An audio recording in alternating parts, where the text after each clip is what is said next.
Good morning, students.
किसी को वहाँ पे भी इंटरनेट का प्रॉब्लम हो रहा है क्या स्टूडेंट्स?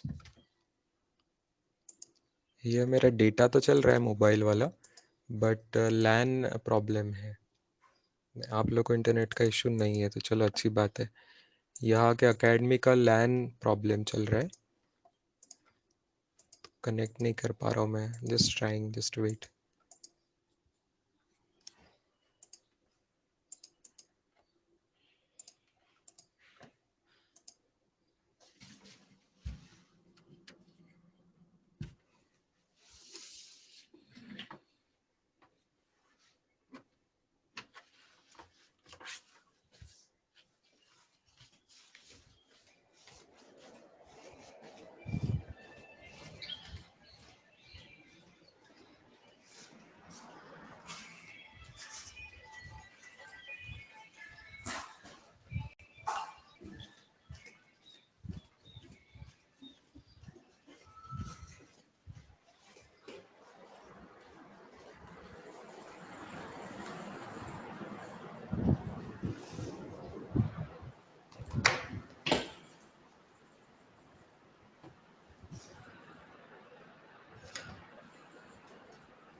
यहाँ पे मेन लैन बिल्कुल नहीं चल रहा है students, so I am shifting to a different room, different LAN. आपको मुझे हेल्प करनी पड़ेगी। लैन तो अभी नया सिस्टम में चल रहा है, बट मुझे कोई डॉक्यूमेंट्स का एक्सेस नहीं है यहाँ पे इस पे। It's a new system. तो आपको जो डाउट्स हमें डिस्कस करने हैं, आपको मुझे अपलोड करके देने पड़ेंगे चैट बॉक्स पे।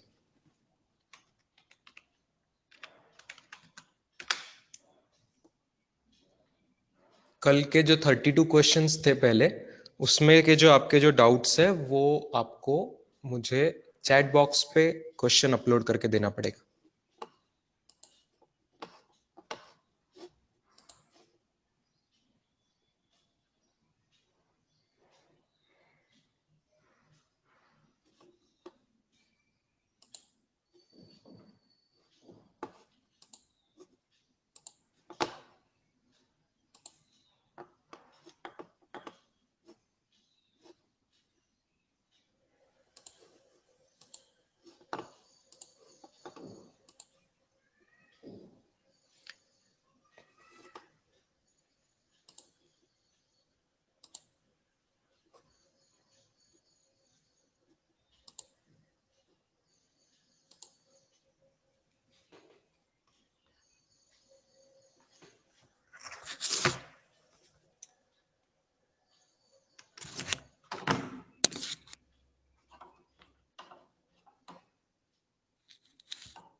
Are you able to see the screen, black screen students?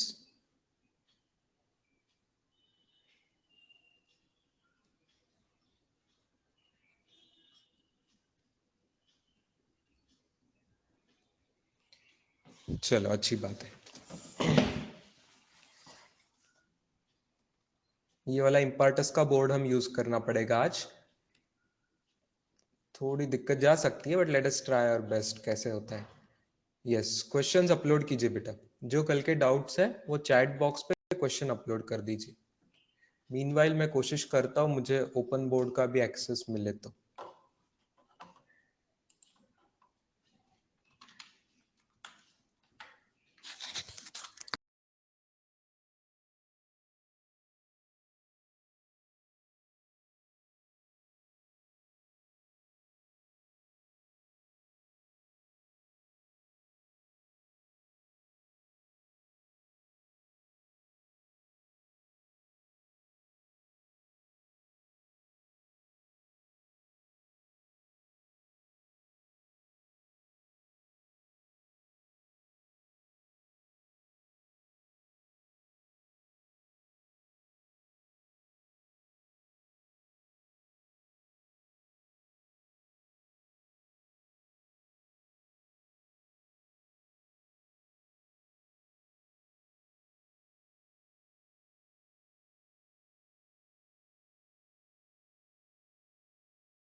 Okay, कुछ क्वेश्चंस आए हुए वाइट बोर्ड पे, हम उसे सेंड करते हैं।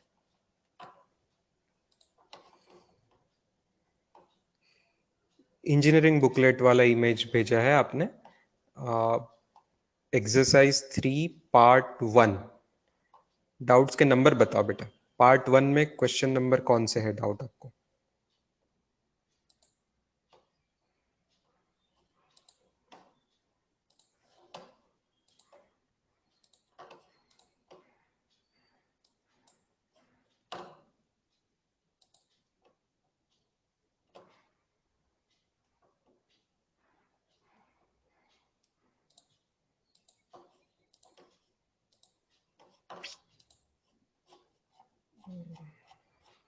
फर्स्ट एंड थर्ड, ठीक है।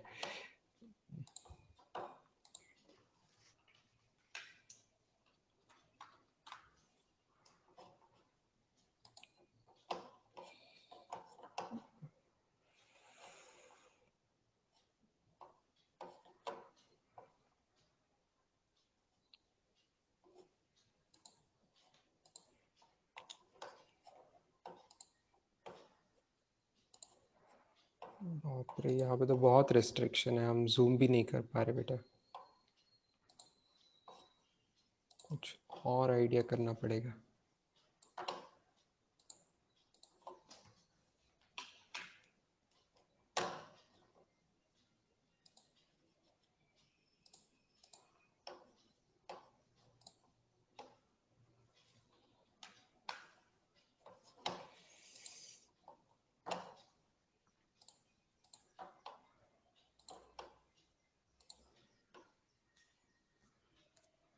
अच्छा चलो, मैंने फुल स्क्रीन किया है। आपको फुल स्क्रीन पे पेंट दिख रहा है क्या अभी? पेंट में आपको अभी क्वेश्चन नंबर 1 आपको दिख रहा है। एक्सरसाइज 3.1 का फर्स्ट क्वेश्चन आप लोग देख पा रहे हैं एवरीवन? चलो ठीक है, यहाँ कोशिश करते हैं पेंट में अगर जम जाए तो काम।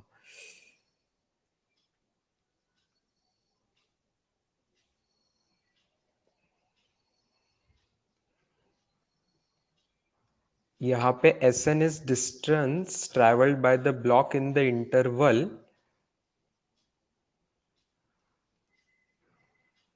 t is equal to n-1 से लेके t is equal to n तक वो बोल रहा है।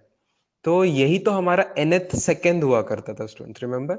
इसी को हम बोलते थे nth सेकेंड।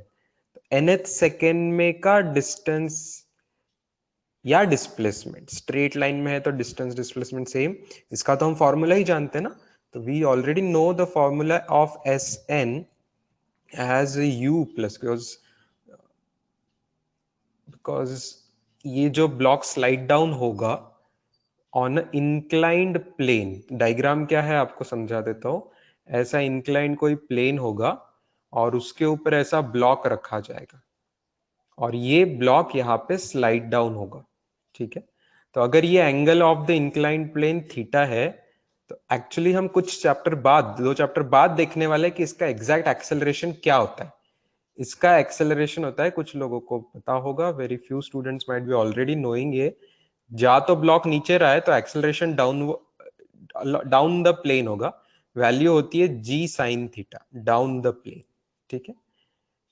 बात ये इंपॉर्टेंट नहीं है ये वैल्यू कैसे है, ये तो हम फ्यूचर में पढ़ेंगे। बात ये इंपॉर्टेंट है कि वैल्यू कांस्टेंट है, ओके। एक थीटा फिक्स्ड रहेगा तो एक्सेलरेशन जो है वो कांस्टेंट है। एग्जैक्टली जी नहीं है, जी इंटू साइन थीटा है तो थोड़ी वैल्यू अलग आती है, बट एक्सेलरेशन कांस्टेंट है, ये हमारे लिए इंपॉर्टेंट है। तो हम इक्वेशन ऑफ मोशन सब लगा सकते हैं, and SN is equal to a half a into twice n-1 ये लगा सकते हैं, ठीक है। यहाँ पे a की वैल्यू होगी g sine theta down the plane, that is the line along which there will be acceleration. तो अब क्वेश्चन में पूछ के हमें क्या रखा है, हमें क्वेश्चन में पूछ के रखा है SN divided by S of n+1, SN divided by S of n+1। अब ब्लॉक स्टार्ट कर रहा है फ्रॉम रेस्ट, ये भी दिया हुआ है, तो u 0 ले लेना है हमको। u की वैल्यू 0 लेनी है, ब्लॉक की स्टार्टिंग फ्रॉम रेस्ट, इसलिए u की वैल्यू 0 लेनी है।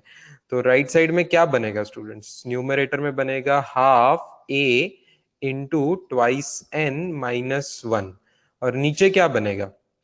हाफ ए, नीचे क्या है? सेकेंड बदल गया है, nth सेकेंड के बदले you are having n+1 second. तो क्या आपको समझ रहा है, मुझे न्यूमरेटर की जहां पे n है उसके बदले नीचे पुट करना पड़ेगा n+1, ऊपर में जहां पे भी n है वहां पे नीचे पुट करना पड़ेगा n+1। कि लेफ्ट हैंड साइड में वैसा है, लेफ्ट हैंड साइड में SN न्यूमरेटर में है तो डिनोमिनेटर में SN+1 है, n के बदले n+1, मतलब अगला सेकेंड, एक सेकेंड आगे की बात कर रहे हैं। तो राइट साइड में भी जहां जहां पे n था न्यूमरेटर में, डिनोमिनेटर में n के जगह n+1 करना पड़ेगा। ये स्टेप समझी क्या बेटा?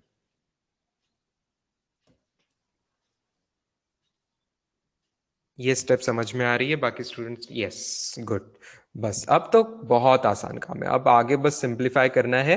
देखो हाफ है कैंसिल हो रहा है ऊपर नीचे, therefore SN divided by S of n+1 का आंसर आ रहा है, ऊपर बच रहा है ट्वाइस n-1, नीचे आ रहा है 2n+1 बन जा रहा है, राइट, सिंप्लीफाई करके। तो आपका सीधा आंसर ही आ गया, कुछ ज्यादा टाइम नहीं लगा। बोलने में जेई एडवांस का क्वेश्चन जैसा है। जेई स्क्रीनिंग, ये जेई मेन से थोड़ी टफ एग्जाम हुआ करती थी, ये 2005 साल तक एग्जाम हुआ करती थी। एडवांस की 2 स्टेप्स में हुआ करती थी, पैटर्न एकदम अलग चीज थी, उसके डिटेल में हमें जाने की जरूरत नहीं, बट बात यह है कि ये एग्जाम जेई मेन से टफ हुआ करती थी। तो भी उसमें ये सवाल आया है, तो आप देख सकते हैं आपको डुएबल था ये। कुछ लोगों को ऑलरेडी क्लास में आ गया, घर पे आ गया होगा, ये कुछ ही लोगों का डाउट था, तो क्विकली नोट कर ले सकते हैं। लेफ्ट हैंड साइड में जो मैंने ब्लू कलर में लिखा है वो लिखने की जरूरत नहीं है, वो एक्स्ट्रा इन्फो है, वो आगे आने वाली है वापस।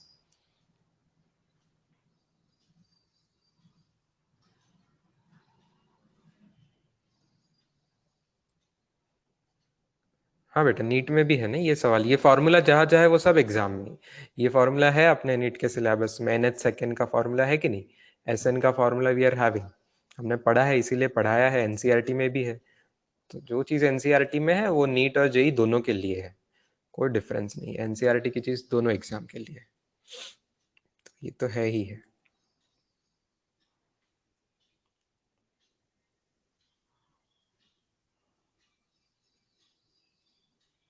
वेयर डिड -1 को, बेटा +2 आया ना, +2 -1, अरे ब्रैकेट के बाहर 2 है बेटा, कैसे कर रहे हो, कैलकुलेशन भूल गए क्या, 2 1 ज़ा 2, 2 -1 कितना होता है।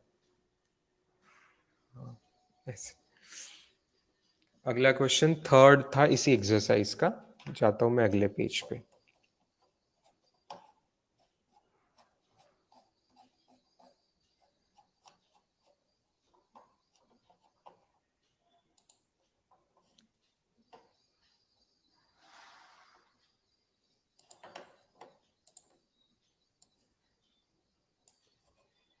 ये ग्रुप पे भी डाला था शायद अर्पित ने, ये वो वाला क्वेश्चन है, ग्राफ वाला क्वेश्चन।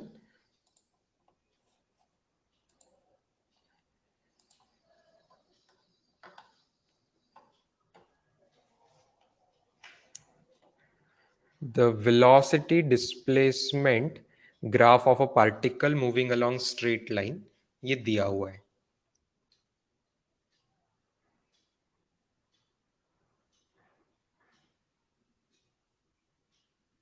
एक मिनट रुकिए, बीच में कोई कमेंट आ रही है पिछले सवाल के बारे में। श्रद्धा ने पूछे, बहुत अच्छा, very good. Shraddha solve this by thinking about Galileo's law, ये भी बात बिल्कुल सही है। Galileo's law of odd number से भी ये सवाल कर सकते हैं, बहुत अच्छा सोचा, वेरी गुड थॉट। क्योंकि हर सेकेंड में गैलीलियोज लॉ के हिसाब से, अकॉर्डिंग टू गैलीलियोज लॉ, मैं लिख के दे रहा हूँ साइड में, गैलीलियोज लॉ के हिसाब से भी ये सवाल करेंगे तो रेशियो क्या आता है, 1:3:5:7 ऐसे ऑड नंबर का रेशियो आता है। In which second, first second second second third second fourth second, ऐसा रेशियो। तो आगे ऐसे ही इसी सीक्वेंस में जाएंगे तो nth सेकेंड में रेशियो आ जाएगा 2n-1, क्योंकि nth ऑड नंबर होगा 2n-1, और अगला odd number that is n+1th odd number होगा 2n+1। तो ये रेशो जो है ये आंसर आना चाहिए। तो गैलीलियोस लॉ से भी ये दिख रहा है, बहुत अच्छा। देखो अब लोग आप एक्सपर्ट बनते जा रहे हो, देखो एक ही सवाल को अलग अलग तरीके से आपको करते आ रहे हैं, मतलब आप लोग अभी एक्सपर्ट बनते जा रहे हो धीरे धीरे, जैसा एक्सपीरियंस बढ़ रहा है, देखो 2 हफ्ते हो रहे करीब ये चैप्टर को, तो अब आपको समझ में चीजें आ रही है। इसीलिए कल का होमवर्क दिया था बेटा मैंने। आपको कॉन्फिडेंस थोड़ा बूस्ट हुआ होगा। हाँ, कुछ क्वेश्चन टफ है तो उसके लिए हम देखते हैं, जैसे ये अगला थर्ड क्वेश्चन देखो, हमें निकालना है एक्सेलरेशन और डिस्प्लेसमेंट ग्राफ। क्या आपको ये रिलेशन याद है स्टूडेंट्स, एक्सेलरेशन का एक फॉर्मूला हमने देखा है, v इंटू डी.वी/ds, याद आ रहा है, v इंटू डी.वी/ds, ये एक एक्सेलरेशन का हमने फॉर्मूला देखा हुआ है, चेन रूल लगा के ये फॉर्मूला आया था। इस सवाल में ये फॉर्मूला मैं क्यों यूज कर रहा हूं, क्योंकि एक्सेलरेशन और डिस्प्लेसमेंट का संबंध पूछा है ना, तो ऐसा फॉर्मूला चाहिए जहां ए भी है और एस भी है, ए भी है और एस भी है। ध्यान दीजिए यहाँ पे कोई इक्वेशन ऑफ मोशन लगा नहीं सकते, क्योंकि हमें दिया नहीं है कहीं पे कि एक्सेलरेशन कांस्टेंट है क्या, तो इक्वेशन ऑफ मोशन नहीं लगाएंगे हम। लेकिन a is equal to v d v by d से डेरिवेटिव वाले फॉर्मूले तो हर बार अप्लाई होते हैं, ये हमें पता है। अब क्वेश्चन में जो ग्राफ दिया है वो वेलोसिटी डिस्प्लेसमेंट ग्राफ दिया है, बोला हुआ है कि वेलोसिटी डिस्प्लेसमेंट ग्राफ दिया हुआ है ना, एस के बदले उन्होंने एक्स नोटेशन यूज किया है। तो can you understand what is d v by d x here, d v by d x straight line है तो स्ट्रेट लाइन का स्लोप कांस्टेंट होता है, स्ट्रेट लाइन का स्लोप कांस्टेंट होता है। यहां पे बस मुझे ये बताइए कि गिवन ग्राफ जो स्ट्रेट लाइन है उसका स्लोप पॉजिटिव कांस्टेंट है कि निगेटिव कांस्टेंट? इसका स्लोप क्या पॉजिटिव है कि निगेटिव है? निगेटिव है ना, क्योंकि डिक्रीजिंग है, ग्राफ नीचे आ रहा है, ऊपर जाता था तो पॉजिटिव स्लोप होता था, नीचे आ रहा है तो negative slope. So d v by d x is equal to negative constant. यहाँ पे निक निगेटिव कांस्टेंट है, इतना मानते हो, d v by d x is equal to negative constant. तो चलो राइट साइड में देखिए, डीवी बाई डी एक्स ही डीवी बाई डी एस है ना, एक्स को ही उन्होंने एस बोला है, डिस्प्लेसमेंट को उन्होंने एक्स नाम दिया है। तो यहाँ पे this number is a negative constant, this number is a negative constant, therefore acceleration की वैल्यू क्या है, वेलोसिटी मल्टीप्लाइड बाय कोई तो भी निगेटिव कांस्टेंट, कोई तो भी निगेटिव नंबर, पता नहीं -1 -2 -3 जो भी एक होगा, ये ऐसा एक कोई कांस्टेंट आएगा। अच्छा, तो इस इक्वेशन पर से यहां पे acceleration is velocity into negative constant. हमें वेलोसिटी का ग्राफ ऑलरेडी दिया है, वेलोसिटी का ग्राफ ऑलरेडी दिया है जहां पे वेलोसिटी पॉजिटिव है लेकिन डिक्रीज हो रही है, वेलोसिटी पॉजिटिव है लेकिन डिक्रीज हो रही है, तो उसी वेलोसिटी को एक निगेटिव कांस्टेंट से मल्टीप्लाई किए, तो क्या आपको समझ रहा है ऑप्शन में आंसर निगेटिव आना चाहिए, ऑप्शन में आंसर निगेटिव आना चाहिए, है ना, ऊपर जो ग्राफ था वेलोसिटी का उसके बदले नीचे ग्राफ आना चाहिए एक्सेलरेशन का। तो बताइए कौन सा ऑप्शन आंसर आएगा?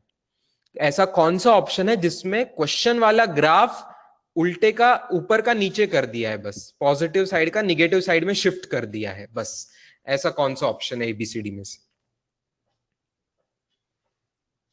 सेकेंड ऑप्शन, परफेक्ट, ये हो जाएगा आंसर, सेकेंड ऑप्शन हो जाएगा आंसर।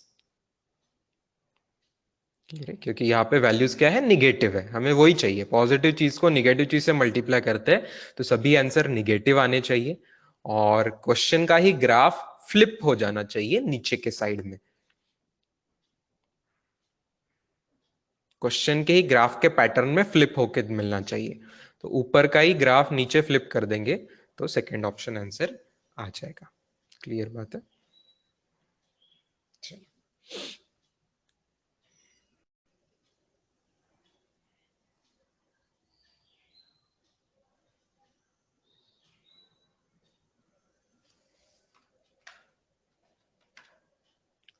मेंस एक्सरसाइज के नंबर्स बताइए बेटा।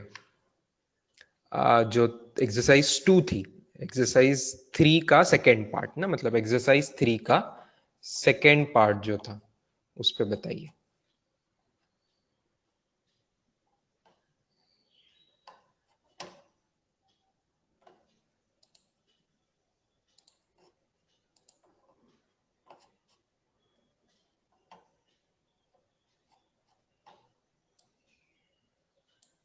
ए आई ट्रिपल ई ही जेई मेन का नाम हुआ करता था। चलो श्रद्धा को फोर्थ क्वेश्चन डाउट है उसमें से, लेते हैं ऑन द बोर्ड।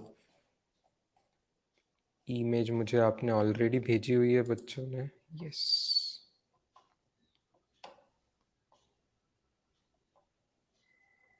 इमेज भी थोड़ी सी ब्लर आ रही है, लेकिन मुझे question alpha into t cube है क्या उस क्वेश्चन में? X is equal to alpha into t cube and y is equal to beta into t cube, ऐसा है क्या क्वेश्चन? ठीक है, वो थोड़ी मुझे ब्लर्ड इमेज दिख रही है उसकी, चलेगा कोई बात नहीं, अगर क्वेश्चन यही है तो I will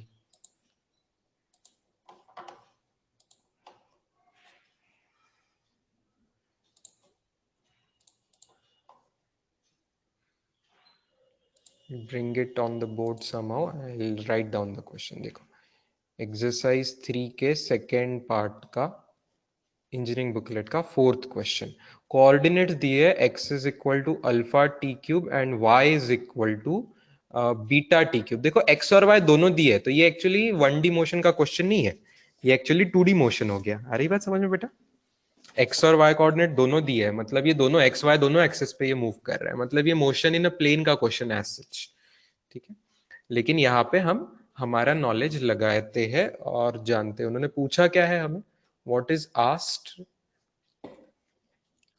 what is asked, the speed of the particle at time t is given by, अच्छा स्पीड पूछी है तो स्पीड होता है वेलोसिटी का मैग्नीट्यूड। अच्छा, क्या आपको ये चीज याद आ रही है स्टूडेंट्स कि लिखते समय डिस्प्लेसमेंट लिखते समय मैं किया करता था final position minus initial position ना, final position minus initial position, displacement is always final position minus initial position. यहां मैं पीवी फॉर पोजीशन वेक्टर लिख रहा हूं। क्यों पोजीशन वेक्टर लिख रहा हूं बेटा? क्योंकि यहाँ 2D है ना, तो आई कैप जे कैप के टर्म्स में हमें लिखना पड़ेगा। तो फाइनल पोजीशन वेक्टर है एक्स आई कैप प्लस वाई जे कैप, है ना। पोजीशन वेक्टर होता है एक्स आई कैप प्लस वाई जे कैप प्लस जेड के कैप भी होता है, लेकिन यहाँ पे कोई के जेड की वैल्यू नहीं गिवन है, मतलब सिर्फ एक्स और वाई लेना है। इनिशियल कैसे मिलेगा? इनिशियल पोजीशन वेक्टर होता है at time t is equal to zero. तो at T is equal to zero x की वैल्यू क्या मिल रही है आपको? एक्स के फॉर्मूला में टी जीरो पुट कीजिए तो एक्स की भी वैल्यू जीरो मिल रही है और वाई की भी वैल्यू जीरो मिल रही है। तो इनिशियल पोजीशन वेक्टर आपका हो गया जीरो आई कैप प्लस जीरो जे कैप, जीरो आई कैप प्लस जीरो जे कैप। तो फाइनल आंसर क्या आया? एक्स आई कैप प्लस वाई जे कैप, यही आया आंसर डिस्प्लेसमेंट का। जीरो जीरो से कोई फर्क नहीं पड़ेगा। अब मैं एक्स की वैल्यू रख दूं जो क्वेश्चन में दी है, अल्फा टी क्यूब आई कैप प्लस वाई की वैल्यू बीटा टी क्यूब जे कैप। इसमें चाहेंगे तो टी क्यूब कॉमन भी आ रहा है, टी क्यूब कॉमन आ रहा है, अल्फा तो कांस्टेंट रहेगा, alpha i cap plus beta j cap ये सब रहा कांस्टेंट। ये आई अपने डिस्प्लेसमेंट की वैल्यू। देयरफॉर अब मैं वेलोसिटी निकाल सकता हूं। Velocity is rate of change of displacement vector form में। तो derivative of D d t of displacement का फॉर्मूला लगा दीजिए जो निकाला है T cube into alpha i cap plus beta j cap. अब alpha i cap beta j cap ये चीजें कांस्टेंट है और बाजू में टी क्यूब है, तो सिर्फ टी क्यूब का डेरिवेटिव होगा बेटा। कांस्टेंट वैसा का वैसा ही रहेगा, कांस्टेंट वैसा का वैसा ही रहेगा और टी क्यूब का डेरिवेटिव होगा, ये बात समझ रहे हो? तो टी क्यूब का डेरिवेटिव सबको पता, 3t स्क्वायर। कांस्टेंट बाजू में alpha i cap plus beta j cap वैसा का वैसा रहेगा। ये आ गया आपकी वेलोसिटी। और अब पूछिए स्पीड। तो speed is magnitude of velocity. Everybody knows speed is magnitude of velocity. तो स्पीड के लिए मैं लिखने क्या जाऊंगा? स्पीड के लिए लिखने जाऊंगा मॉड ऑफ वी बार। अब वी बार वेक्टर हमें पता है, तो मैग्नीट्यूड ऑफ अ वेक्टर कैसे निकालते? 3t स्क्वायर बाहर है वैसा का वैसा रख दो। Alpha i cap plus beta j cap का मैग्नीट्यूड क्या होता है? Under root of, magnitude of a vector याद कीजिए, under root of alpha square plus beta square. ये आपका आंसर मिलेगा कहीं ना कहीं, ऑप्शन लिख लीजिए।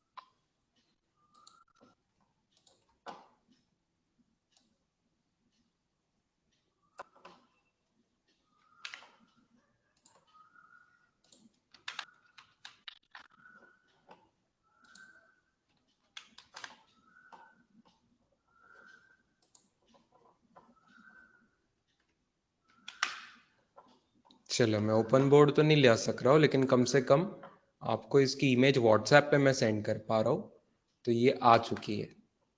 चलो,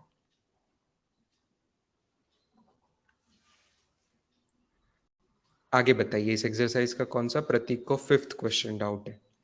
फिफ्थ क्वेश्चन डाउट है।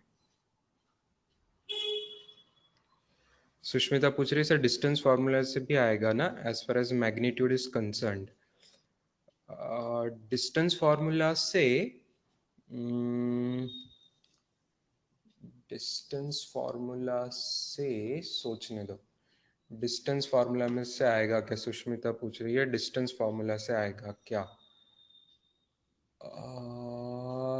नहीं बेटा, डिस्टेंस फॉर्मूला से ये क्वेश्चन नहीं आएगा। क्यों नहीं आएगा मैं बता रहा हूं।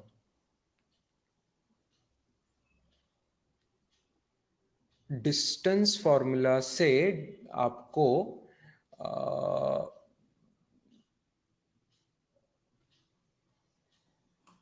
एक मिनट है, डिस्टेंस फॉर्मूला से आप लगाएंगे under root of x square plus y square, तो under root of t cube ऐसे सब, और ये ऐसे।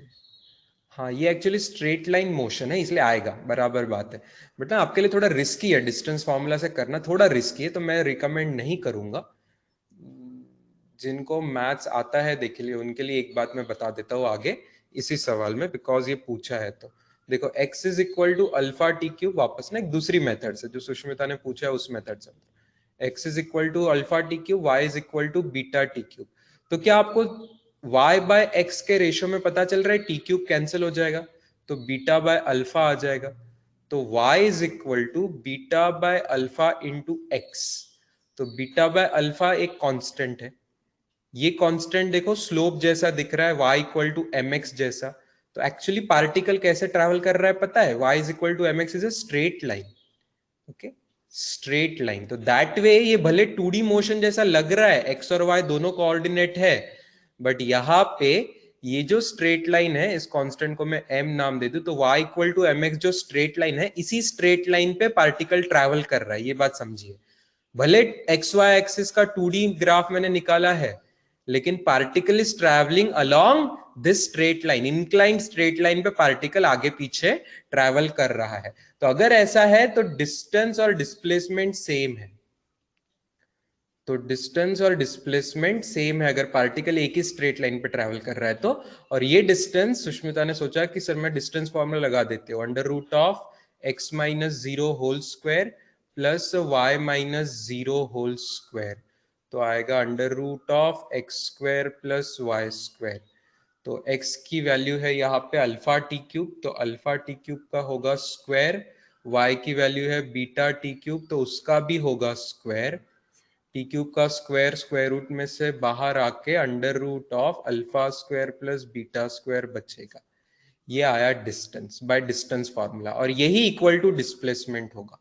तो इस हिसाब से इसका वेलोसिटी का मैग्नीट्यूड बोलो या तो स्पीड बोलो, ये इसी का डेरिवेटिव लेके आएगा, that is d d t of t cube into under root of alpha square plus beta square.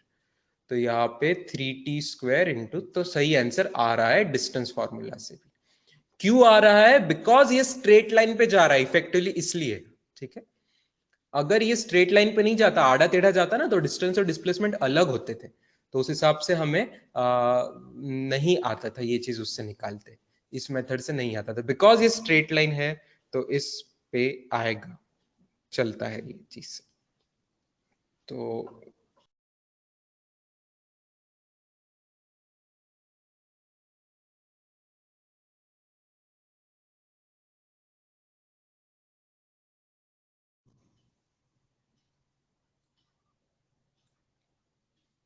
नहीं यार, पे जो तो बोल रहा है speed is distance upon time, ये तो एवरेज स्पीड का फॉर्मूला है। क्या सवाल में एवरेज स्पीड पूछी है? नहीं, एवरेज वर्ड बोले बिना डिस्टेंस अपॉन टाइम नहीं लगा सकते बेटा। Distance upon time is certainly average speed. इस क्वेश्चन में एवरेज स्पीड का कुछ अलग आंसर आएगा। इस क्वेश्चन में अगर तुमको एवरेज स्पीड चाहिए तो ये मैं देखो आपको येलो कलर में लिख के दिखा रहा हूं। अगर इसी क्वेश्चन में एवरेज स्पीड पूछते थे तो एवरेज स्पीड के लिए आता था आंसर डिस्टेंस अपॉन टाइम। तो डिस्टेंस, फिर हमें डिस्टेंस फार्मूला लगाना पड़ता था, जो कि बाजू में हमने लगा चुके हैं। तो distance is equal to displacement is equal to, ये फॉर्मूला आया है, तो यहाँ पे लगते थे t cube into under root of alpha square plus beta square divided by time भी टी। तो आंसर क्या आ रहा है देखिए, आंसर आ रहा है आपका टी क्यूब और टी कैंसिल होके सिर्फ टी स्क्वायर बच रहा है। Okay, t square into under root of alpha square plus beta square, which is a different answer. 3t square नहीं आ रहा है, सिर्फ टी स्क्वायर आ रहा है। तो एवरेज स्पीड का आंसर अलग आ रहा है, मानते हो? इंस्टेंटेनियस स्पीड का आंसर अलग आ रहा है, एवरेज स्पीड का आंसर अलग आ रहा है। ये जो है दिस इज इंस्टेंटेनियस स्पीड, कुछ नहीं बोलेंगे तो स्पीड इज इंस्टेंटेनियस, लेकिन एवरेज वर्ड यूज किया तो अलग आंसर आ रहा है। क्लियर है अर्पित को और बाकी सब स्टूडेंट्स को भी जो सुन रहे हैं? यस, एवरेज स्पीड अलग कॉन्सेप्ट है और इंस्टेंटेनियस स्पीड पता है आपको अलग कॉन्सेप्ट। चलो ठीक है, तो मैं ये इमेज भी बेटा डाल देता हूँ, आपको टेंशन मत लीजिए। अब ये इंटरेस्टिंग चीज आपने पूछी है एवरेज स्पीड के बारे में, तो ये इमेज भी आपको मिल रही है अभी व्हाट्सएप पे तुरंत। नेक्स्ट फिफ्थ क्वेश्चन पे जाते हैं। A car is moving with a speed 50 can be stopped by brakes applying 6 meter. If same car is moving with 100 kilometer per hour, then minimum stopping distance will be.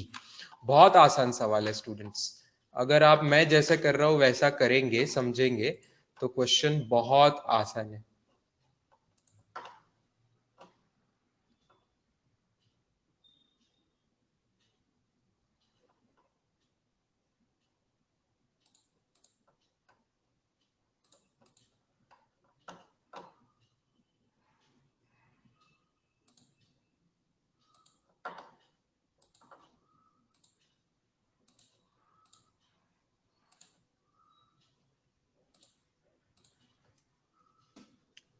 पचास kilometre per hour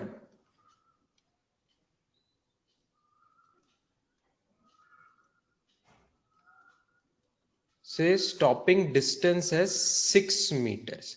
देखो stop हो रहा है इसका मतलब final speed 0 बन रही है, ये बात समझ आए। फाइनली गाड़ी जाके रुक रही है तो फाइनल वेलोसिटी 0 बन रही है। इनिशियल वेलोसिटी का कुछ आंसर दिया है, ये u दिया हुआ है आपको। इनिशियल वेलोसिटी का आंसर ये u1, ठीक है। अब u2 जो है वो डबल कर दे रहे हैं, 100 किलोमीटर पर आवर कर दे रहे हैं, 100 किलोमीटर पर आवर कर दे रहे हैं। तो स्टॉपिंग डिस्टेंस क्या होगा, स्टॉपिंग डिस्टेंस क्या होगा, ये सवाल है। तो अच्छा, कौन सा फॉर्मूला है जो u को v को और s को कनेक्ट करता है? u v s को कनेक्ट करने वाला आसान फॉर्मूला कौन सा है बताइए? Equation of motion first, second की third? Third equation of motion. तो इसके लिए मैं हम लगा देंगे v square is equal to you square plus 2as। a यहाँ पे कांस्टेंट है, a दिया नहीं है तो एक्सेलरेशन कांस्टेंट है, मतलब सभी केस में एक्सेलरेशन सेम है। जब v जीरो है बेटा तो जीरो का square is equal to u का स्क्वायर प्लस 2as, ठीक है। तो इसमें से s का फॉर्मूला क्या बन रहा है? s का फॉर्मूला बन रहा है minus u square upon 2a। यहां तक समझे आप? s का फॉर्मूला बन रहा है minus u square upon 2a। यहां से s का फॉर्मूला बन रहा है minus u square, therefore first displacement होगा minus u1 square upon 2a और सेकेंड डिस्प्लेसमेंट होगा minus u2 square upon 2a। तो u1 से u2 कितने गुना हुआ? u1 से u2 कितने टाइम्स हो रहा है देखिए क्वेश्चन में। u1 से u2 जो हो गया ये डबल हो गया, डबल हो गया। तो अब u1 स्क्वायर से u2 स्क्वायर कितने गुना होगा बेटा? u1 स्क्वायर से u2 स्क्वायर कितने गुना होगा? डबल का स्क्वायर कितने टाइम्स होता है? 4 टाइम्स होता है, 4 टाइम्स होता है। देयरफॉर ये जो डिस्प्लेसमेंट है S1 से लेके S2, S1 6 मीटर था, ये भी कितना होना चाहिए? 4 टाइम्स होना चाहिए, 4 गुना होना चाहिए। देयरफॉर S2 का आंसर जो ओरिजिनल आंसर था 6 मीटर, उसके 4 गुना हो जाएगा, मतलब 24 metre will be the answer. कोई यूनिट कन्वर्शन करने की जरूरत नहीं पड़ रही है हमें इसमें, ठीक है। किलोमीटर पर आवर और ये सब कोई यूनिट कन्वर्शन करने की जरूरत नहीं पड़ रही है, क्योंकि मैंने किस तरीके से सॉल्व किया है क्वेश्चन? रेशो से सॉल्व किया है। डबल होना, 4 गुना होना, दिस इज लाइक कितने गुना हो रहा है, मतलब मैं रेशो ले रहा हूं। अब रेशो ही ले रहे हैं तो आप यूनिट कन्वर्शन नहीं करेंगे तो भी चलेगा। ये आसान सवाल है, ये आसान मेथड है यहाँ।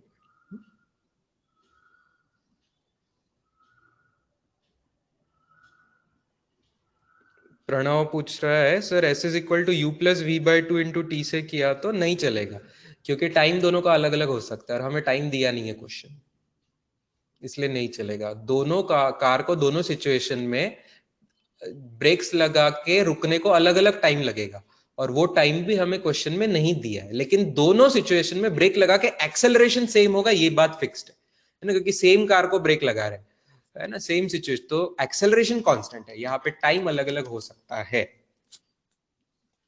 राइट, इस रीजन से। चलो अब पूछिए आप आगे का डाउट इसमें का, और ये भी मैं किसी को वापस रिवाइज करने के लिए चाहिए, तो we are having the facility, तो ये इमेज आपको आ जा रही है, अभी आप नहीं भी लिखोगे सॉल्यूशन तो चलेगा, आपको इमेज ये आ जा रही है, समझने पे फोकस कीजिए, as always I have told you, focus on understanding the question. आगे बताइए, सेम एक्सरसाइज से बताइए, बाद में मेडिकल वाले डाउट्स आ रहे वो लेंगे, पहले इसी एक्सरसाइज की बात बताइए। 15th क्वेश्चन, चलो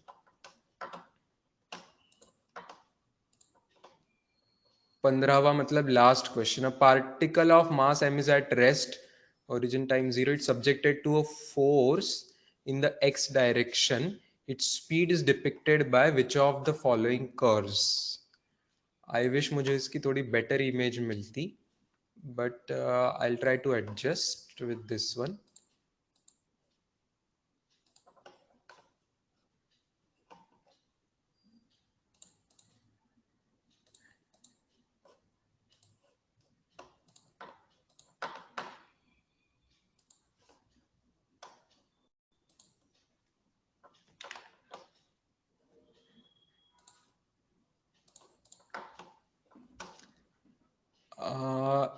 एफ का तो मुझे फॉर्मूला ही नहीं दिख रहा है students, f f f naught into क्या है, e to the power minus क्या है, ई टू द पावर में माइनस क्या है बेटा, टाइप करके बताइए मुझे, तो मैं उससे सॉल्व कर पाऊंगा। माइनस बी टी है, ठीक है, तो मैं लिख रहा हूं, देखो बोर्ड पे आपने जो बताया वो चीज, f is equal to f naught into e to the power minus b t. अच्छा, हमें पूछा है वेलोसिटी का ग्राफ पूछा है। अब सबको पता है acceleration is force divided by mass, सवाल में देखे भी रखा है, तो एक्सेलरेशन को मैं फोर्स डिवाइडेड बाय मास करूंगा तो फॉर्मूला क्या आ जाएगा, एफ ऊपर का फॉर्मूला में F not by m into e to the power minus b t, but acceleration होता है डीवी बाय डी, हम सबको पता है एक्सेलरेशन होता है डीवी बाय डी, तो डीवी बाय डी आया f not by m into e to the power minus b T.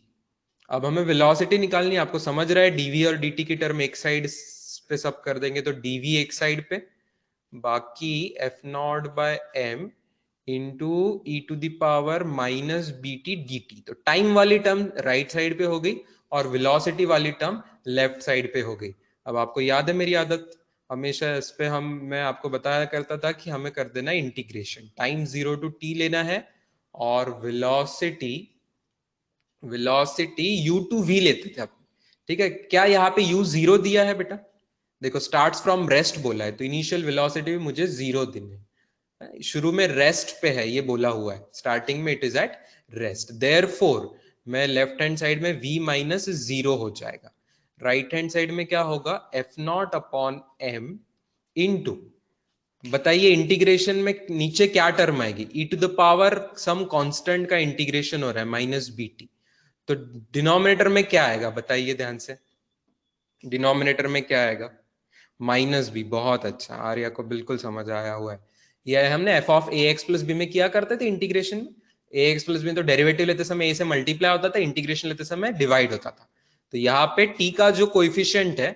वो उससे डिवाइड होने वाला है, टी का कोएफिशिएंट माइनस बी है, तो माइनस बी से डिवाइड होता है, बेटा साक्षी कोएफिशिएंट से डिवाइड होता है, तुम्हें याद होगा तो टी नहीं आता, कोएफिशिएंट जो है टी का उससे डिवाइड होता था, तो अब रेंजिंग फ्रॉम 0 टू टी, चलो बची हुई चीज में जो मेरे पास जगह है उस पर कर रहा हूं, लेफ्ट हैंड साइड में velocity f not by m, right hand side में आपको ध्यान से फाइनल और इनिशियल पुट करना पड़ेगा, एक माइनस बी की टर्म आई है तो वो भी मैं डिनोमिनेटर में ले देता हूं, और अंदर में क्या करना है देखिए, e to the power minus b t ये final value, minus initial value में टाइम को जीरो पुट करना है, तो e to the power minus b into zero.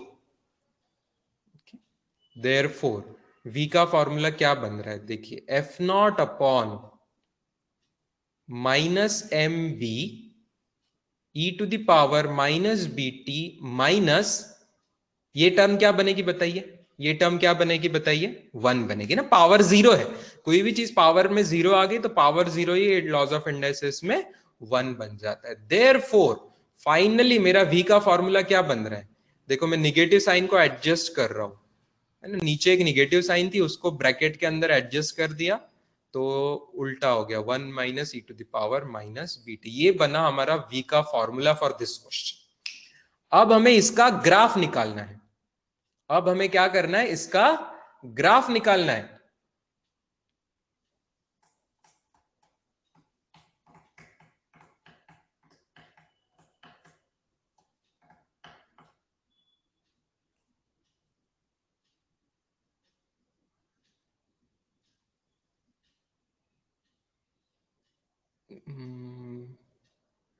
अब मेरे एक्सपीरियंस पर से मैं आपको बता सकता हूं कि एक्सपोनेंशियल का ग्राफ आएगा इसमें से सेकेंड थर्ड ऑप्शन जैसा, सेकेंड और थर्ड ऑप्शन में समझाऊंगा आपको, सेकेंड और थर्ड ऑप्शन में से कोई एक आंसर होगा, मुझे वो कोऑर्डिनेट दिख नहीं रहे केयरफुली।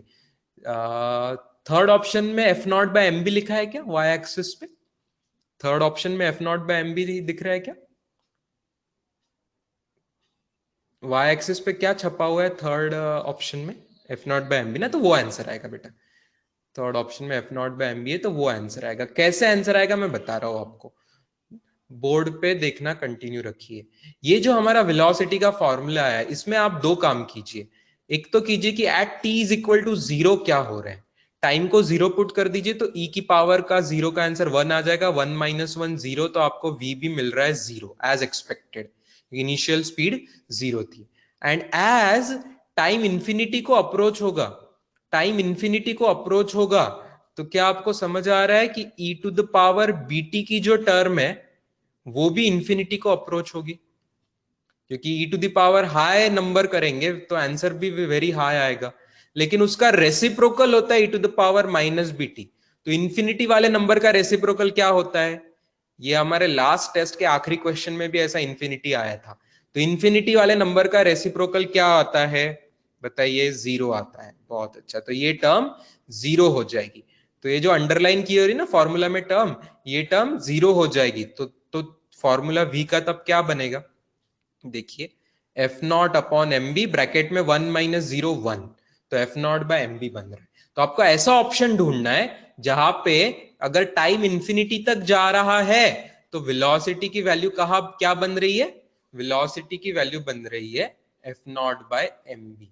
एग्जैक्टली बन नहीं रही है उसको मैं एरो टेंड्स टू बोलूंगा, अप्रोच हो रही है, जैसे जैसे टाइम इंफिनिटी की तरफ जाता जाएगा तो वेलोसिटी का आंसर, एक मिनट में थोड़ा इरेज करके आपको यहाँ पे बता देता हूँ, ये चीज इरेज हो गई पूरी, तो यहाँ पे मैं ये बताना चाह रहा था कि velocity approaches F not upon M B, exactly नहीं बनेगा क्योंकि इन्फिनिटी कभी आता नहीं ना, अचीव नहीं होता है, लेकिन it will approach F not by M B, इसलिए थर्ड ऑप्शन ये आंसर है। और स्ट्रेट लाइन क्यों नहीं आएगा, सर्टेनली स्ट्रेट लाइन तो नहीं आएगा, एक्सपोनेंशियल ग्राफ है, तो एक्सपोनेंशियल वाले ई टू द पावर का ग्राफ भी कर्व्ड ग्राफ होता है बेटा, तो this is not parabola, this is not hyperbola, इसको एक्सपोनेंशियल ग्राफ कहते हैं, कि दिस इज एक्सपोनेंशियल, तो ये जो आपका ग्राफ है ये भी एक्सपोनेंशियल ग्राफ है, ठीक है। आपको ऐसे चार ऑप्शन भी पूछ सकते थे कि graph will be straight line, parabolic, hyperbolic के एक्सपोनेंशियल, तो आप क्या टिक करते थे, एक्सपोनेंशियल टिक करते थे, ये एक्सपोनेंशियल ग्राफ है, लिख लीजिए ये इंफॉर्मेशन, आई थिंक ये बहुत इंपॉर्टेंट है आपके लिए। मैं थोड़ा इसको जूम आउट करके आपको ग्रुप पे भी डाल दूंगा इसको, बट अभी भी लिख लीजिए, समझ लीजिए मेनली।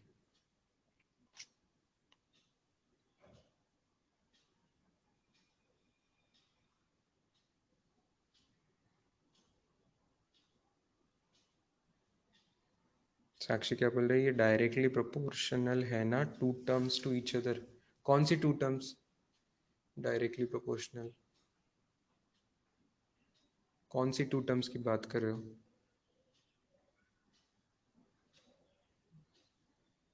कौन सी टर्म डायरेक्टली प्रोपोर्शनल है बेटा? आप कौन से क्वेश्चन का कहाँ लगा रहे हो? यह एक्सपोनेंशियल है, यहाँ कोई डायरेक्टली प्रोपोर्शनल नहीं है। डायरेक्टली प्रोपोर्शनल नहीं है, ये एक्सपोनेंशियल ग्राफ है। डायरेक्टली प्रोपोर्शनल होता तो स्ट्रेट लाइन आता है ग्राफ हमेशा। ये डायरेक्टली प्रोपोर्शनल नहीं है, ये एक्सपोनेंशियल ग्राफ वाला क्वेश्चन।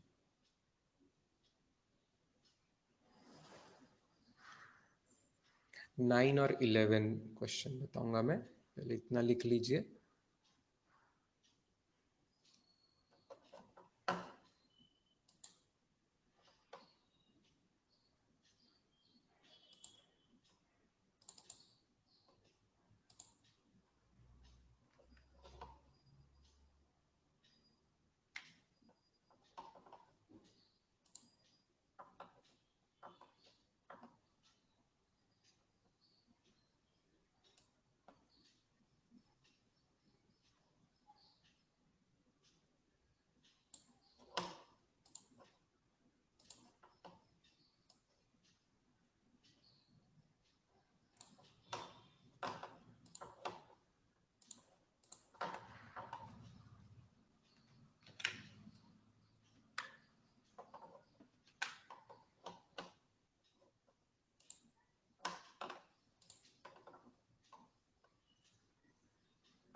क्वेश्चन नंबर 9 में एफ क्या है? 9 एंड 11 क्वेश्चन में डाउट है। क्वेश्चन नंबर 9 में एफ क्या है ये पूछा गया है। देखने दीजिए मुझे क्वेश्चन नंबर 9 क्या है।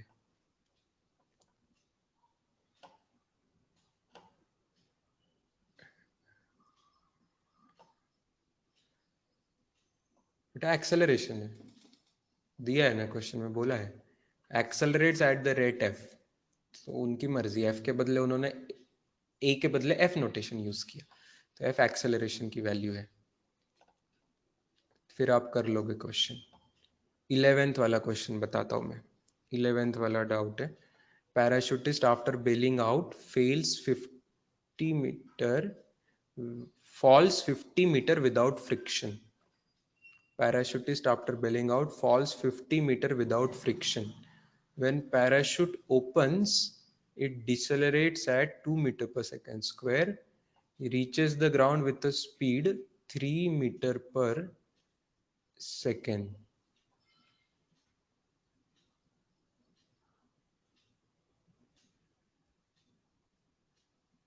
At what height approximately did he bail out?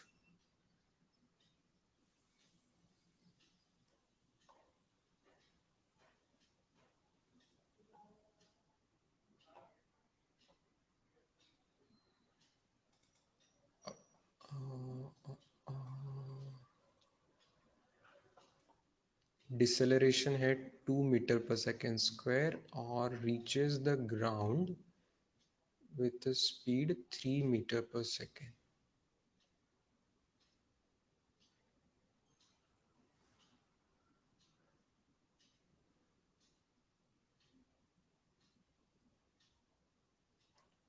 At what height approximately did he bail out?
एक मिनट,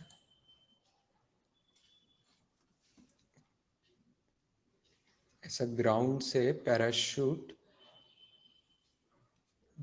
से कुछ तो भी h हाइट के ऊपर एक पर्सन पैराशूट लेके उड़ रहा है, ठीक है।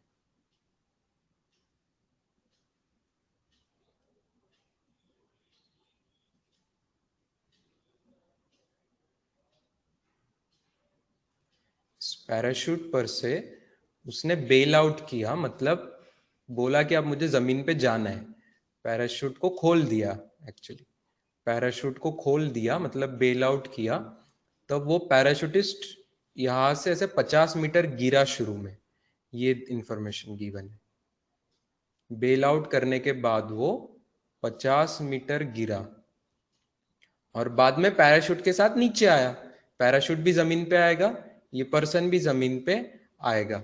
जब वो नीचे आया तब उसका डिसेलरेशन जो था 2 मीटर पर सेकेंड स्क्वायर था। पैराशूट का deceleration 2 metre per second square था।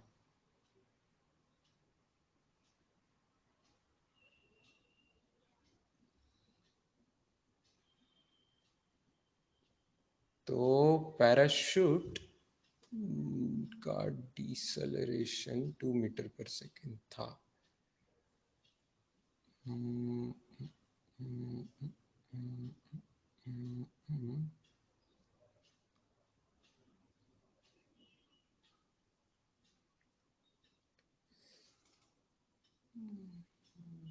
और ये final speed is v is equal to 3 meter per second दिया।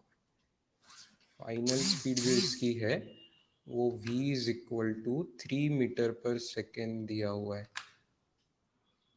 reaches the ground with a speed of 2 meter per second, decelerates at 2 meter per second square.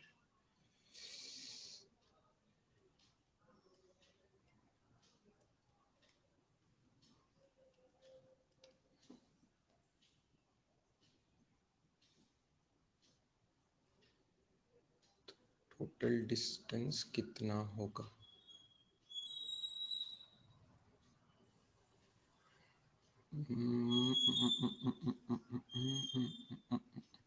एक minute है, सबसे पहले हमें क्या करना पड़ेगा, 50 मीटर है क्या? 50 मीटर बेल आउट करने के बाद फ्री फॉल होगा ना स्टूडेंट्स, फ्री फॉल होगा। तो पर्सन निकलेगा, देखिए मैं displacement is equal to ut plus half AT² या ut plus half AT²। Displacement person का नीचे हुआ,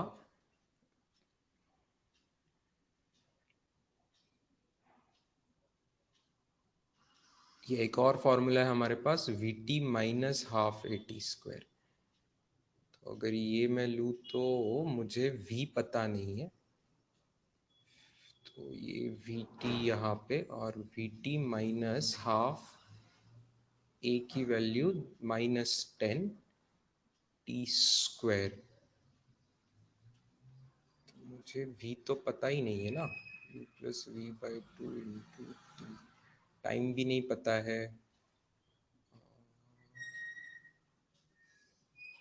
तो -50 is equal to vt plus 5t² 5t² plus vt plus 50 is equal to 0। ये जो v है ये u करके एक्ट करेगा, तो यहाँ पे 3 is equal to this u -2t, u is equal to 3 plus 2t, u is equal to 3 plus 2t।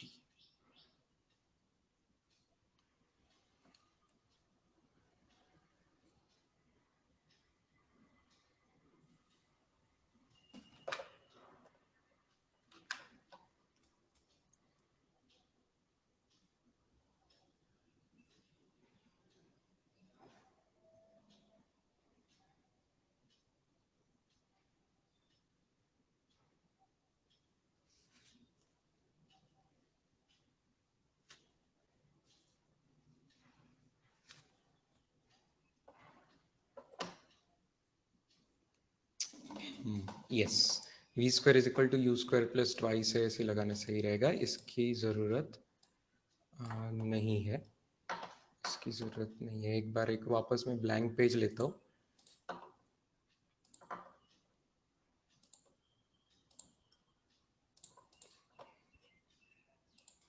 क्या हम पैराशूटिस्ट की फाइनल स्पीड निकाल सकते हैं गिरते समय की?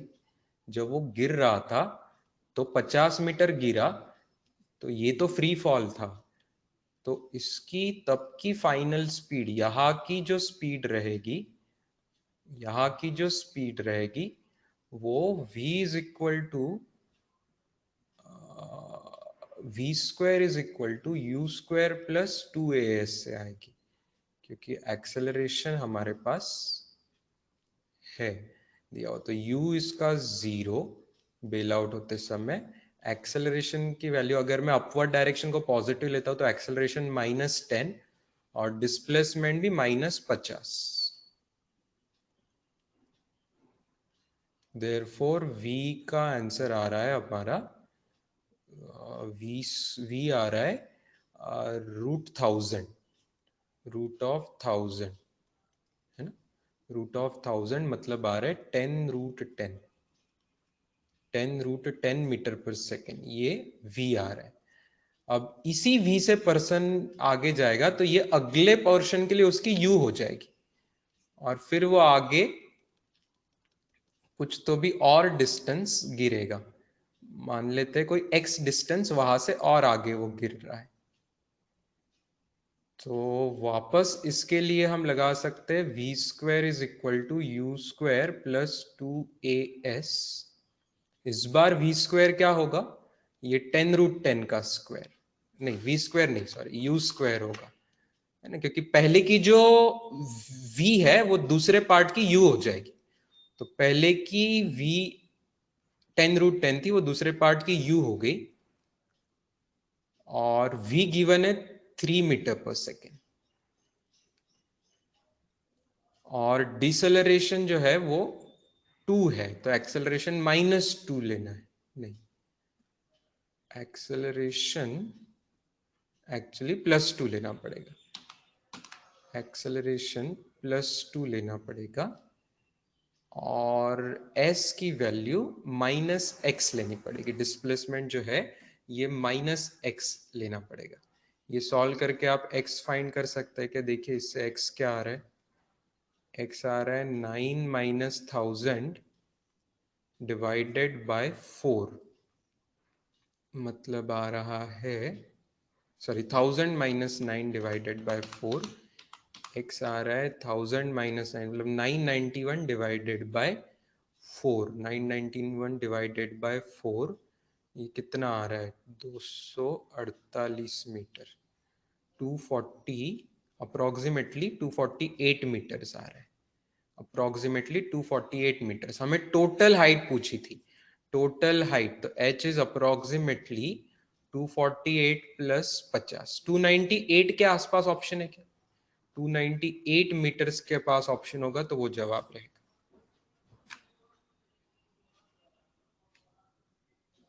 ऑप्शंस मुझे दिख रहे हैं 200 समथिंग में, थर्ड ऑप्शन दिख रहा है, क्या ठप्पा है 293 मीटर्स।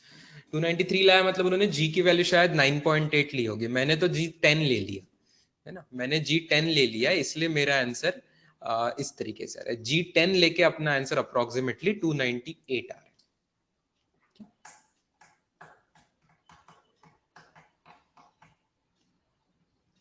चलो, कॉन्सेप्ट समझ आया क्या बेटा? सेकेंड में v की वैल्यू u क्यों पुट की, ये तो हम कई क्वेश्चन में कर चुके हैं ना, क्योंकि दो स्टेजेस अलग है ना बेटा। पहले 50 मीटर में क्या है, पहले 50 मीटर तक पैराशूट ओपन ही नहीं हुआ है, तो पर्सन जो है यहाँ पे फ्री फॉल हो रहा है, एकदम फ्री फॉल हो रहा है।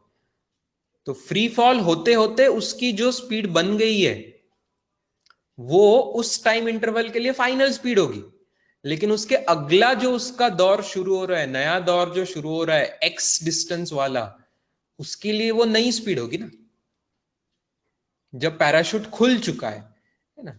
यहां पे पैराशूट क्लोज्ड है, शुरू में पैराशूट बंद है, बाद में पैराशूट ओपन हो गया है, पैराशूट ओपन हो गया है, बेलिंग आउट से पैराशूट ओपन हो गया है, तो अब पर्सन फ्री फॉल नहीं होगा, अब पर्सन फ्री फॉल नहीं होगा, अब पैराशूट उसको संभाल लेगा, पैराशूट पर्सन को जमीन पे गिरने से, एक्सीडेंट होने से बचा लेगा,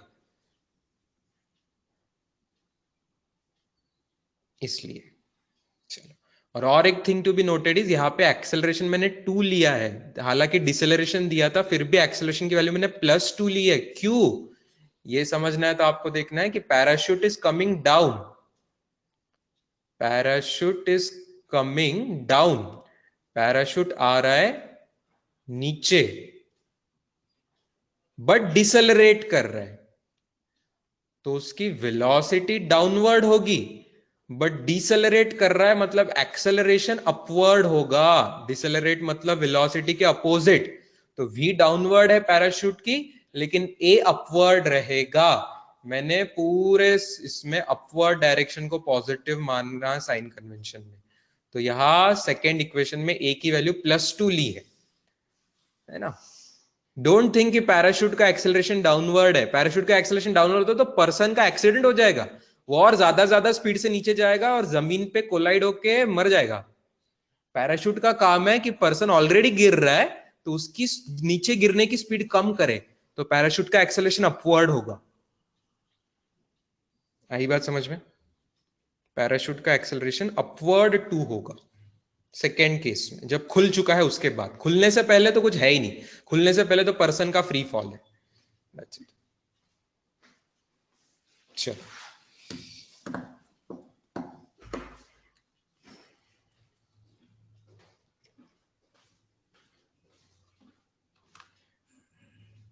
अब मेडिकल वाले क्वेश्चंस पे आते हैं बेटा, मेडिकल वाले क्वेश्चंस पे आते हैं। कल्पेश पूछ रहा है 14th को एक्सप्लेन करो, ऐसे बहुत सवाल कर चुके हैं हम, इंजीनियरिंग के 14th वाला हम बहुत सवाल कर चुके, इंटीग्रेशन करना पड़ेगा, बस ध्यान से आपको इनिशियल फाइनल लिमिट पुट करनी है, उसकी इनिशियल स्पीड 6.25 पुट करना है, क्योंकि स्टार्ट 6.25 से हो रहा है, तो इनिशियल स्पीड 6.25 पुट करना है, वही एक केयर लेनी है, बाकी सवाल एकदम इजी क्वेश्चन ऑफ इंटीग्रेशन है। चलो, अभी मेडिकल का जो रिसेंट क्वेश्चन आया हुआ है वहां से मैं शुरू कर रहा हूँ।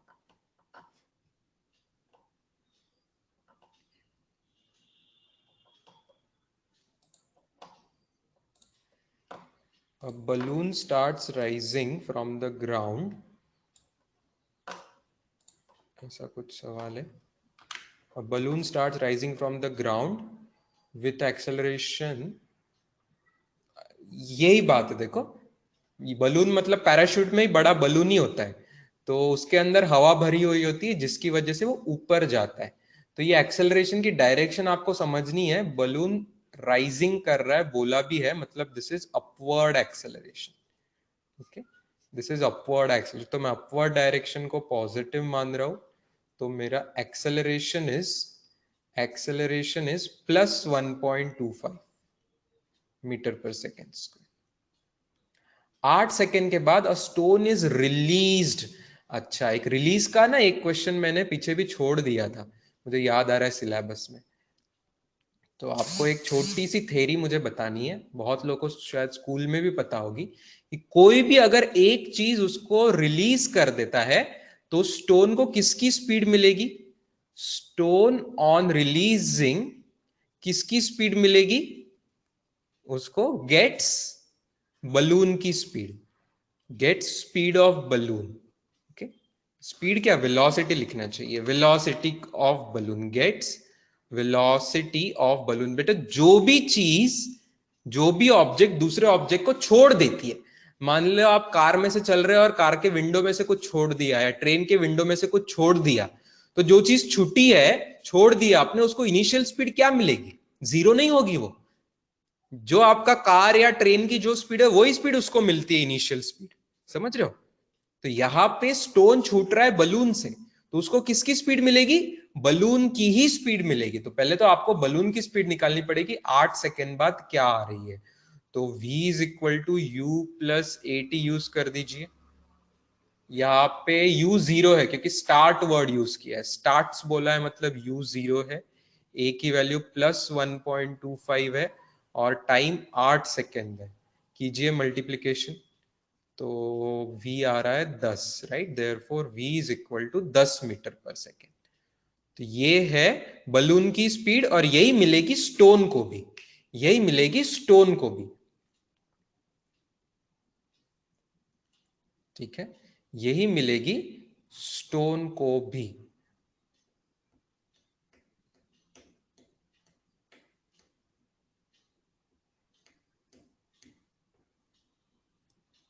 अब ये स्टोन आना चाहिए नीचे, भाई नीचे आना है तो ऊपर गया कितना ये भी तो निकालना पड़ेगा, तो हमें एस भी निकालना पड़ेगा।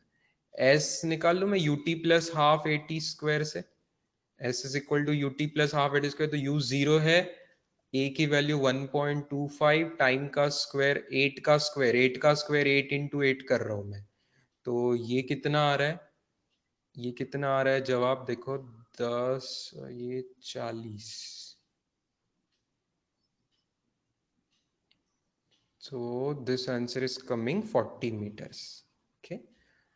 मतलब बलून के साथ स्टोन 40 मीटर ऊपर जा चुका है, 40 मीटर ऊपर जा चुका है बलून के साथ स्टोन जब छोड़ा गया, ठीक है, जब छोड़ा गया।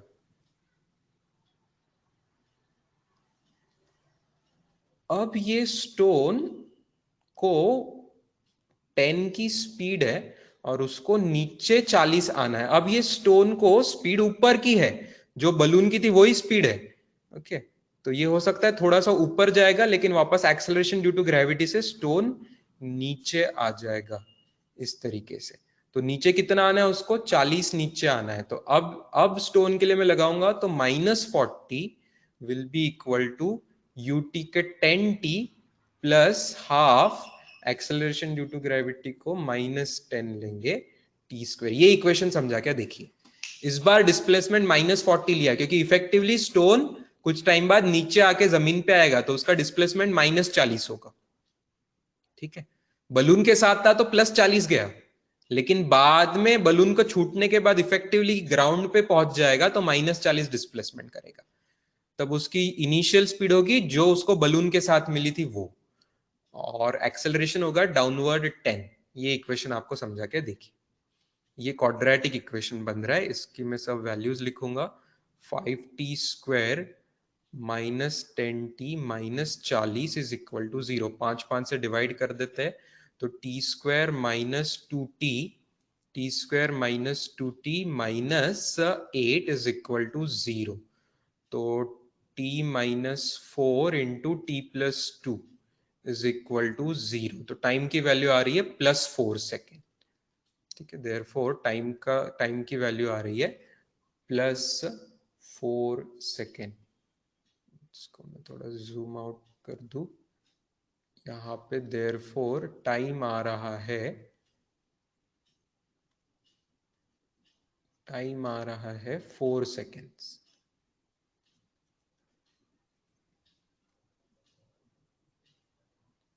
तो थर्ड ऑप्शन आंसर होना चाहिए बेटा, टाइम आ रहा है 4 सेकेंड्स।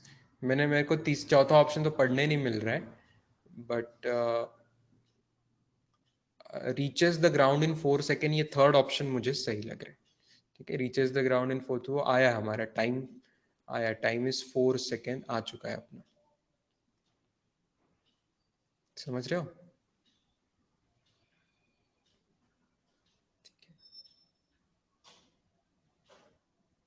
सेकेंड ऑप्शन क्यों गलत है समझे ना, सेकेंड ऑप्शन क्यों गलत है, सेकेंड ऑप्शन 40 मीटर का उसका डिस्टेंस नहीं होगा, क्योंकि वो थोड़ा ऊपर जाके नीचे आएगा, इनिशियल स्पीड ऊपर थी ना, तो ऊपर जाके नीचे आएगा, तो डिस्प्लेसमेंट 40 डाउनवर्ड होगी, लेकिन डिस्टेंस 40 से ज्यादा होगा, डिस्टेंस 40 से ज्यादा होगा, करेक्ट। कितना होगा वो हमें जरूरत नहीं, क्योंकि हमारा ऑलरेडी करेक्ट आंसर आ चुका है थर्ड ऑप्शन, तो मुझे वो डिस्टेंस निकालने की जरूरत नहीं है। पूछते थे तो क्या करना पड़ता था, पूछते थे तो लंबा काम करना पड़ता था थोड़ा सा, समझ रहे हो आप। अगर डिस्टेंस पूछते थे, distance covered by the stone पूछते थे, अगर मैं आपको पूछूं कि distance covered by the stone, तो आपको क्या करना पड़ेगा, बॉल ऊपर जाते जाते उसकी स्पीड 0 भी करनी पड़ेगी, तो 0 इज इक्वल टू या V square is equal to you square plus 2s लगा दो, तो टॉप में पहुंचने के लिए 0 square is equal to 10 square plus 2as ऐसा करना पड़ेगा। देयरफॉर इससे आपका s आ रहा है 5 मीटर। इसका मतलब बॉल 5 मीटर ऊपर जा रहा है। बॉल कितने मीटर ऊपर जा रहा है? 5 मीटर ऊपर जा रहा है। मतलब ये ऊपर जाएगा 5 और वापस 45 नीचे आएगा। 40 और 5 45 नीचे आएगा। तो distance covered by the ball 50 meter होगा। समझे? डिस्प्लेसमेंट है 40 डाउनवर्ड, लेकिन distance covered by the ball 50 meter होगा। ये बात समझ आई बच्चों? सुपर क्लास क्वेश्चन है, फंटास्टिक, A1 क्वेश्चन है एकदम।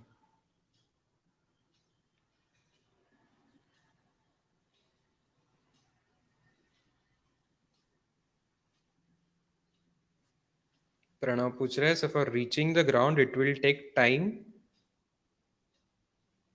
हाँ तो बेटा वो टोटल टाइम ही 4 सेकेंड है, क्योंकि हमने टाइम कौन से इक्वेशन पर से निकाला? s is equal to UT plus half AT square से निकाला। s में s क्या होता है? डिस्टेंस होता है कि डिस्प्लेसमेंट होता है प्रणव?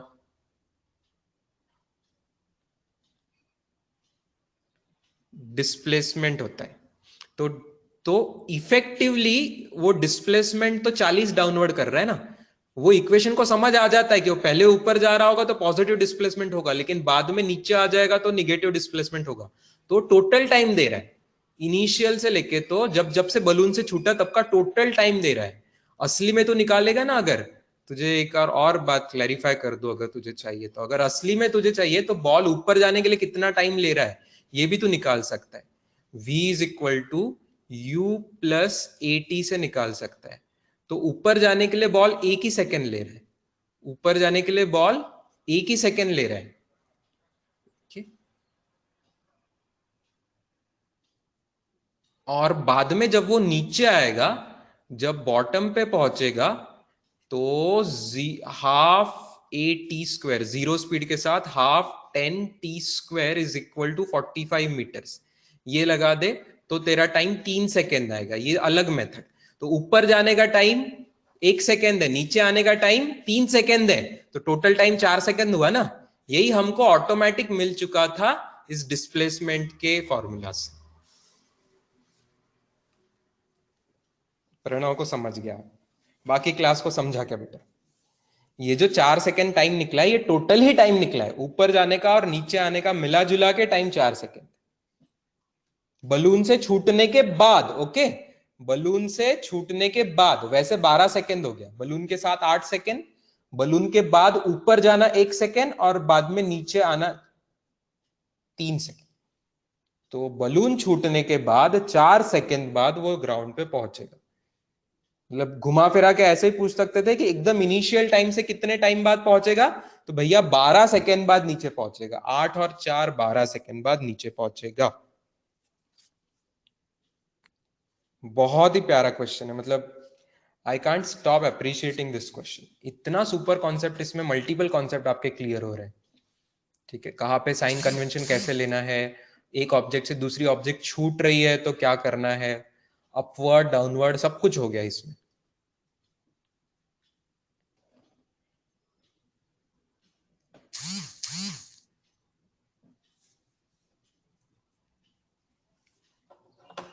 चलो, ये इमेज भी आपको आ रही है, और बाद में आप अगला क्वेश्चन पूछिए।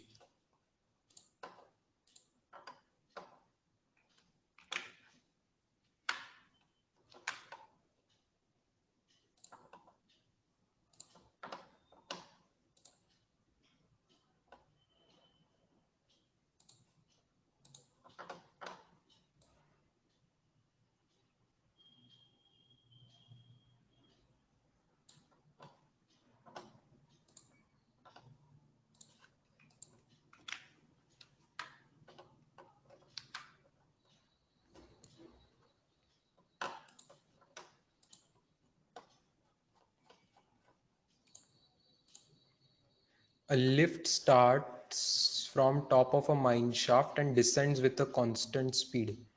4 सेकंड के बाद ऐसा कुछ कुछ कुछ कुछ हुआ। ये कहाँ का क्वेश्चन है मुझे पता नहीं है, कौन से एक्सरसाइज का मैंने दिया था होमवर्क कि नहीं, आई डोंट नो, बट ये डाउट करके पूछा है तो हम लेने वाले हैं इसको राइट नाउ।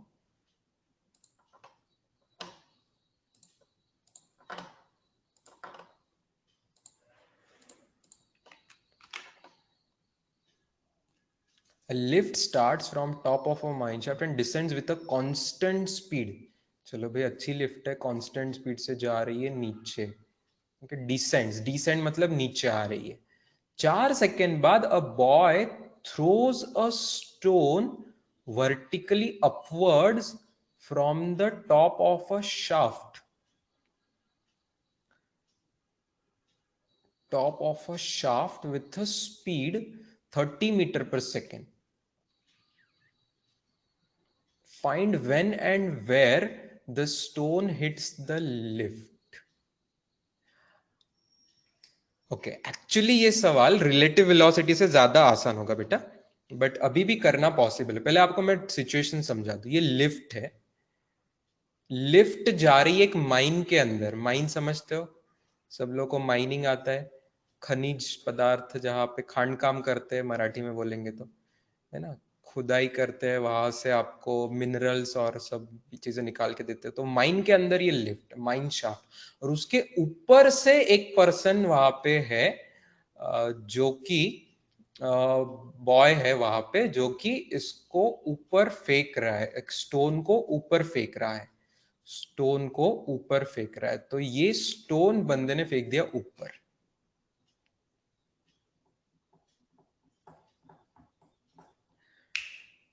यहां सबसे इंपॉर्टेंट स्टेप क्या है पता है क्या?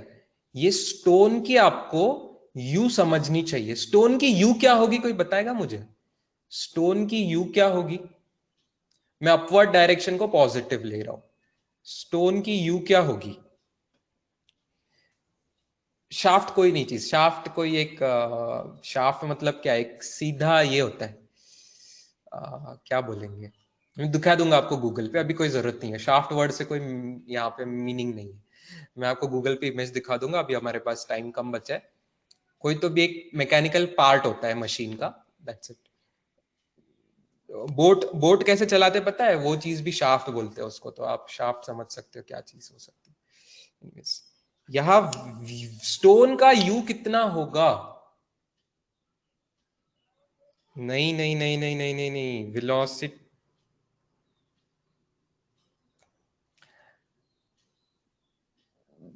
40 होगा कि 20 होगा?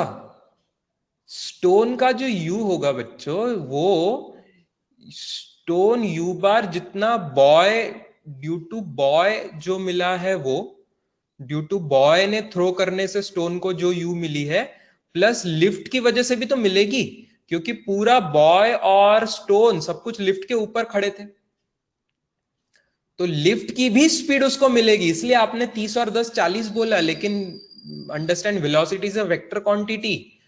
तो बॉय ने 30 से ऊपर फेंका है, लेकिन लिफ्ट 10 से नीचे जा रही थी, तो एक्चुअली यू कितना होगा? +20 मीटर पर सेकेंड होगा। स्टोन का यू +20 मीटर पर सेकेंड। यही तो सुपरस्टार स्टेप है, ये स्टार्टिंग ही एकदम फर्स्ट क्लास है, समझे आप? अब स्टोन का हाल क्या होगा? स्टोन इस स्पीड से जाएगा ऊपर ऊपर ऊपर, मैं साइड में दिखा रहा हूं उसका, फिर नीचे भी आएगा स्टोन, फिर नीचे नीचे आएगा। जब स्टोन नीचे आएगा, तब क्या लिफ्ट भी नीचे नहीं जाएगी होगी क्या? तब लिफ्ट भी कहीं नीचे जा चुकी होगी। इतना टाइम स्टोन ट्रैवल करेगा, तब तक लिफ्ट भी कहीं नीचे जा चुकी होगी। तो जब ये स्टोन लिफ्ट को हिट करेगा, तब क्या होना चाहिए? तब स्टोन का कवर्ड डिस्प्लेसमेंट और लिफ्ट का डिस्प्लेसमेंट मैच होना चाहिए। मान लो ये सब करने के लिए टाइम टी लग रहा है, टाइम टी लग रहा है, तो displacement of stone should be same as displacement of lift, जब तक ये सब काम हो रहा है तब। तो डिस्प्लेसमेंट ऑफ स्टोन क्या होगा? ut plus half A T square. लेकिन डिस्प्लेसमेंट ऑफ लिफ्ट क्या होगा स्टूडेंट्स? डिस्प्लेसमेंट ऑफ लिफ्ट तो सीधा सीधा वो 10 मीटर पर सेकेंड से जा रही है, constant speed, so speed into time, distance is speed into time, negative sign because नीचे डिस्प्लेसमेंट है, तो -10t। ये बात समझ आई क्या? ये डिस्प्लेसमेंट ऑफ लिफ्ट जो होगा ये -10t होगा, -10t कांस्टेंट स्पीड से वो नीचे आ रही है। देयरफॉर u की वैल्यू 20, एक्सेलरेशन होगा -10 meter per second square is equal to -10t। ये इक्वेशन आपको समझना है। ओके, ये इक्वेशन को केयरफुली देखेंगे तो क्या आ रहा है, 5t स्क्वायर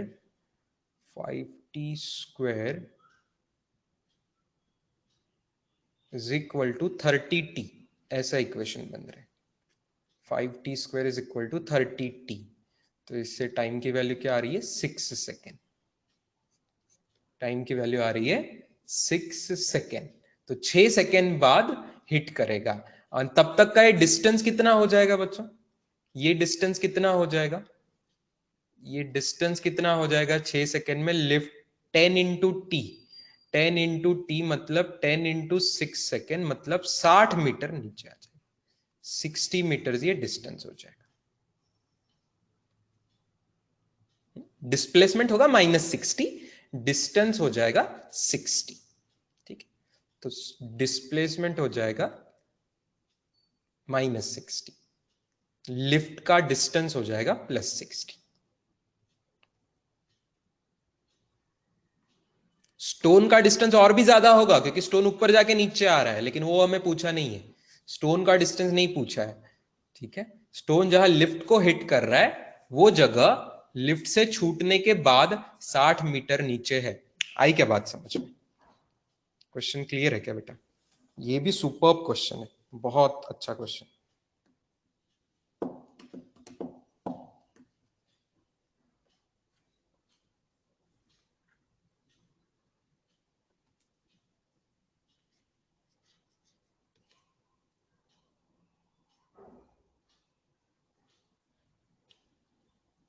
आंसर क्या दिया है, क्या दिया है answer? When and where does stone hit the lift?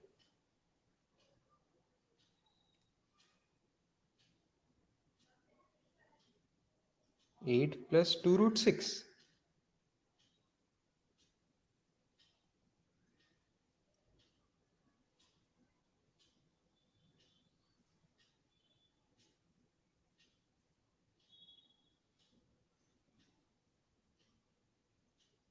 और 129 मीटर। तो हमने जो क्वेश्चन समझा है और उन्होंने जो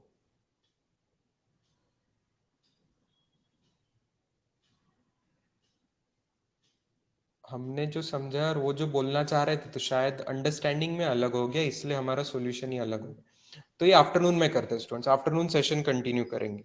2 बजे चलेगा बेटा? थोड़े और डाउट्स लेने हैं अपने को, तो कोई 45 मिनट्स के आसपास का सेशन चलेगा। कितने बजे चलेगा? 2 बजे की 3 बजे? मैं एक बार पोल ले रहा हूँ, आप जो बताएंगे उस हिसाब से हम लेंगे। होप टाइम 2 बजे की 3 बजे।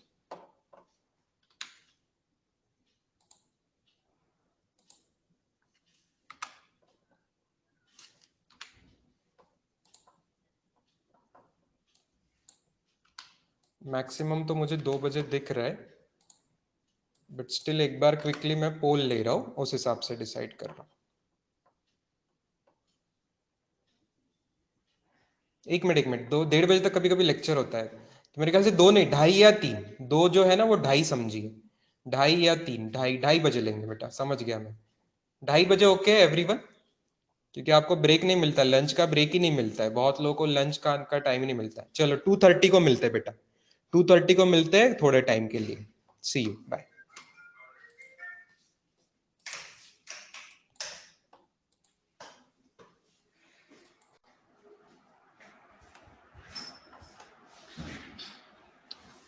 आज सर बिना कैमरा का लेना पड़ा मुझे, नेट यहाँ पे भी सब कुछ स्लो चलता है, वहां पे तो चल ही नहीं रहा था, वहां पे तो इम्पार्टेंस ही नहीं खुल रहा था।